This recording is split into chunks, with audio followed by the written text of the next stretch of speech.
పులి మీద పుట్రల గుట్టు రట్టయింది. చిరుతల్ని చంపిన ముఠ పోలీసులకు చిక్కింది. అంతేకాదు భారీగా ఆయుధాలు కూడా దొరికాయి.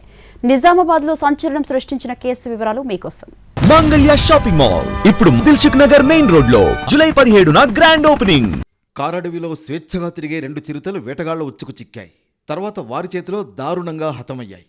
వాటి గోళ్లు, చర్మం తీసుకుని పరారైంది వేటగాళ్ల గ్యాంగ్. ఈ కేసును సీరియస్గా తీసుకున్న నిజామాబాద్ పోలీసులు స్పెషల్ టీంను రంగంలోకి దించారు.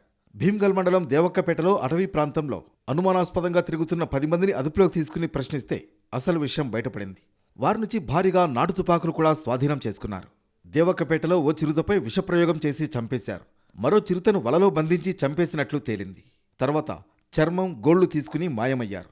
ఎం సంజీవ్ ఒక హార్డర్ ఉన్నారు. అది హార్డర్ అక్కడ గోట్ చనిపోయిన తర్వాత అది ఒక ఎస్ రాములతో పాటి ఒక ఆర్ఎంపీ డాక్టర్తో పాటి అక్కడ పెస్టిసైడ్ పెట్టారు గోట్లో. అది పెస్టిసైడ్ పెట్టిన తర్వాత అది చిత్తపులి వచ్చింది. చిత్తపులి తింటిన తర్వాత అది చిత్తపులి చనిపోయిన తర్వాత కార్కాస్ అక్కడ ఒక డగ్ చేసి అక్కడ పెట్టారు.